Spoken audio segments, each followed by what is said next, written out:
Over 21.4% of the Orleans Parish population has had at least one vaccine. Nearly 12% are completely vaccinated. That is a huge win. It's a step in the right direction. As we know, ultimately the goal is to get to herd immunity, which is approximately 75%, so we've got a bit of a ways to go. But we are making significant progress. 21.4% with a shot in the arm is a big deal, and it's a big win, and we want to thank everybody for their patience and for their work to get us to this point. Along those lines, we want to encourage everyone to get on the wait list to get a vaccine and to get that vaccine as soon as you are eligible.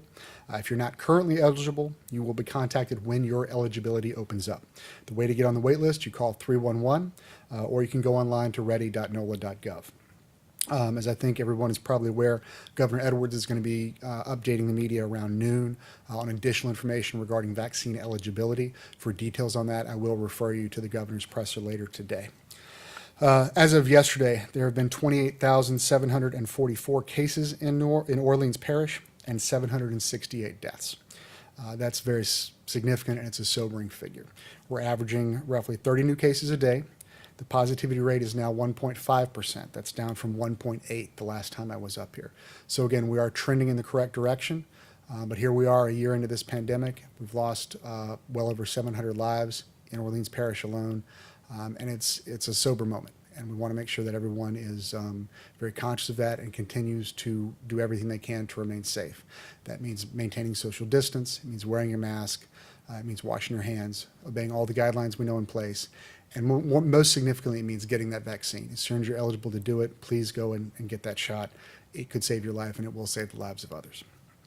As I said, the mayor will be downstairs at about noon today to mark the anniversary of the city's first confirmed COVID test. This will be a moment to honor our healthcare workers and to honor the lives of those that were lost. I will say, for the media's reference, that is not necessarily going to be a moment where we're talking about what the next guidelines are or St. Patrick's Day or any of that kind of stuff. I would ask you for that moment at noon just to keep it on topic to the anniversary. I'm happy to take those questions now, and there'll be additional availabilities later this week. But for noon today, we really do want to keep that focused on the memorial aspect of it. The mayor will be joined by Dr. Vegno and by Ms. Sunshine Jefferson. She is the widow of Eugene Jefferson, who was one of the first to die of COVID in the city.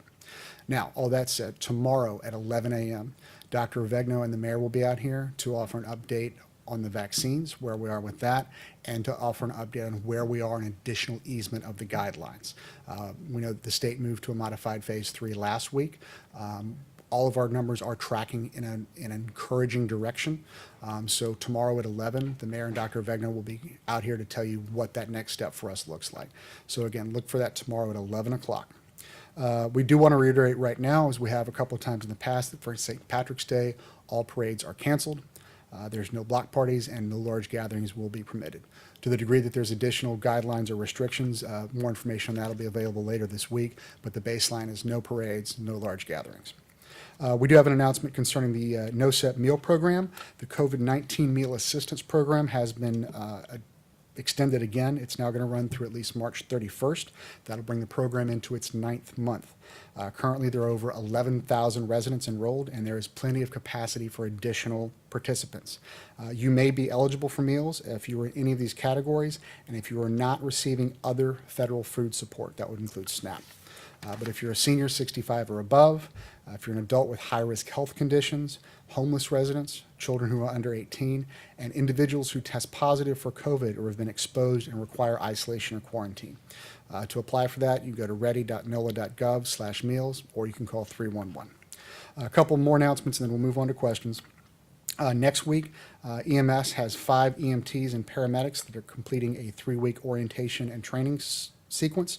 They will graduate next Wednesday on March the 17th. Due to COVID, that's not going to be an in-person ceremony. We're going to have it live on Facebook, but we would encourage people to tune in and to spread the word and to support these folks. They are a unique class. They are beginning their career in New Orleans healthcare in the middle of a pandemic, and we want to offer them all the support and the congratulations that we can.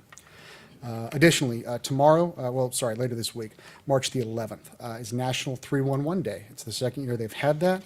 It's an annual reminder that 311 is a resource for communities around the country to connect with city non-emergency services. There'll be some festivities around that at OPCD and some online activity that you can pick up and participate in. One last thing, and then we'll move to questions. We are aware of complaints around noise for the Sewage and Water Board, the power supply around turbine 1. Power supply remains in a vulnerable state with the Sewage and Water Board. The agency is currently very heavily reliant on turbine 1. That powers the drinking water, wastewater treatment, and the drainage systems. The machine is running around the clock outside of maintenance. To make that happen, there's an additional piece of equipment. I'm not making this up. It's called a vacuum hog. It is needed in order to keep turbine 1 running, and it makes a lot of noise. We recognize the inconvenience that is for residents that are nearby, and we're working to alleviate that as quickly as we can. But right now, in the present moment, it is necessary because turbines 4 and 5 are down at the moment. We anticipate those being back in service hopefully as soon as possible, 4 as early as May and 5 in mid-June. But for the next several weeks, we should anticipate some additional noise coming from the vacuum hog on turbine 1. We do regret the inconvenience, but it is necessary to keep the drinking water safe. And with that, we'll move to questions. Beau, are you covering next phase for us, or is that the mayor and Dr. Begno tomorrow? Mayor and Dr. Avegno tomorrow. In terms of any new details on the timeline on that, Dr. Avegno will come out first and do a deep dive on the vaccine, where we are with that, what the stats look like, why it's so important for people to get it. I mean, you can hear it from me, but I think it's better to hear it from a doctor as well. And then the mayor will be speaking on what happens with the next phase of guidelines. Well, just related to that, I mean, safe to say, it's probably it's going to be easements. Certainly, that is the hope right now. Now, it could always change up at the last minute, but right now, all the numbers are moving in the right direction, and we do anticipate additional easement of the guidelines. And just kind of related to that, I mean, the past year, the city has never really been in lockstep with the state. Correct. But safe to say, I mean, the numbers are some of the lowest in the state, after some of the highest in the world. I mean, Right. Do you all attribute a lot of that to these? Absolutely, and I would say the fact that our positivity rate is so low is not an accident. That is down to the hard work that our residents and businesses have done to observe the guidelines that have been put in place. As you know, they have not always been completely in synchronicity with the state. That continues to be the case. What the modified phase 3 will look like, you'll hear more about tomorrow. I would anticipate it not being a complete one-to-one perfect synchronicity with the state, because again, at the outset of this pandemic, and I've said this a lot, but I'm going to continue saying it, New Orleans was hit tremendously hard. We were an epicenter for it. Our communities were particularly vulnerable to it, and we've seen 768 deaths. To keep those positivity rates as low as they are, and they are among the lowest in the state. That didn't happen by accident, but to keep that happening, we have to remain vigilant. So whatever easements there are, you should anticipate some divergence from what's going on at the state level.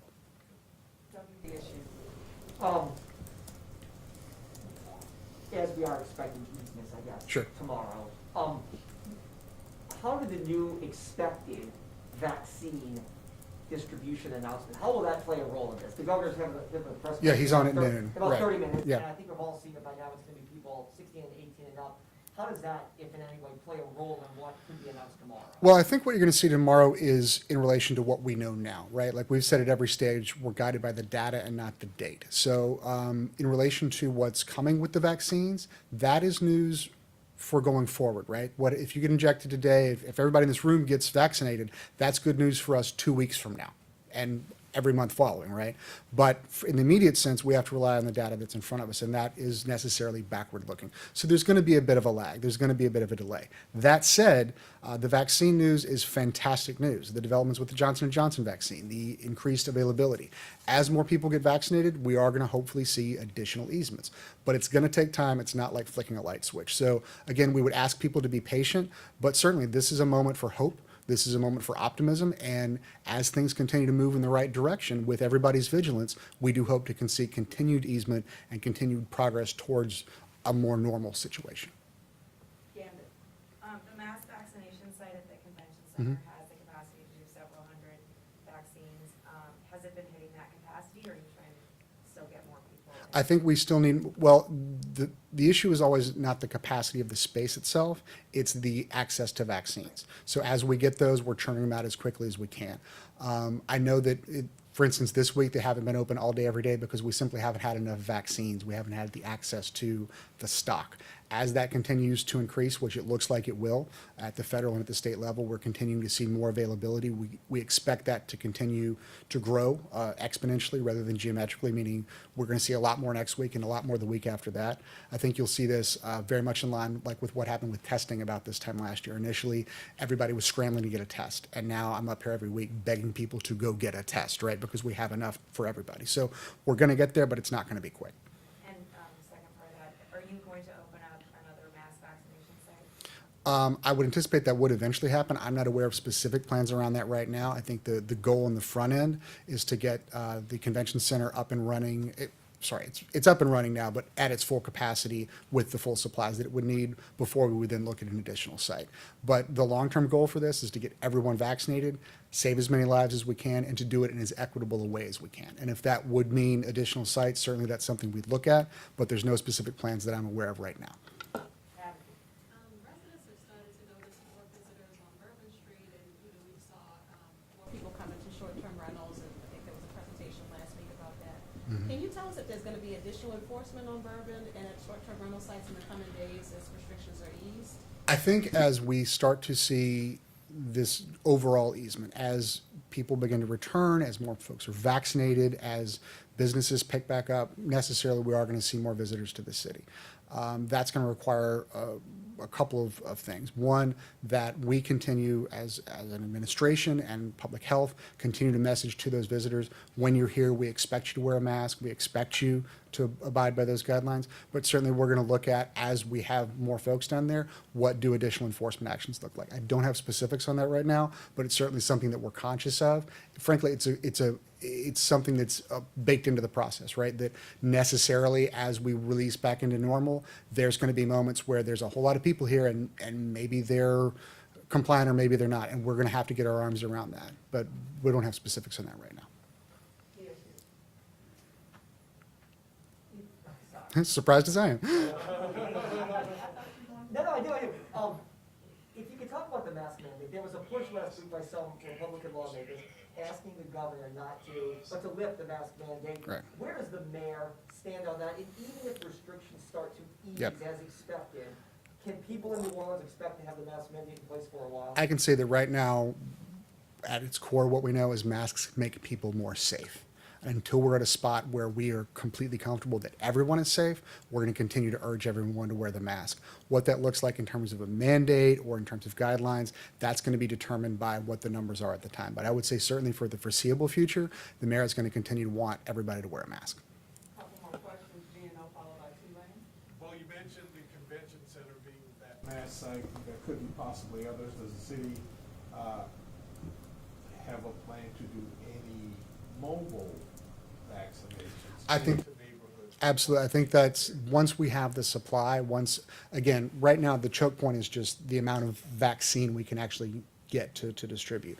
Once that is solved, then certainly I think you will start to see, certain mobile is on the table. I don't know what that implementation is going to look like, because right now we're hung up on the supply. Once we get that, we'll be able to come out and tell you what the details are. But again, the goal here is to get everyone vaccinated and to do it in as equitable a way as we can. So certainly that would mean exactly like we did with the testing, where we're going into communities and we are proactively trying to find ways to meet people where they are. Tulane. Regarding eligibility at the Convention Center Boulevard, is there a level of discretion that the people who are visiting the convention center have to prove of their illness?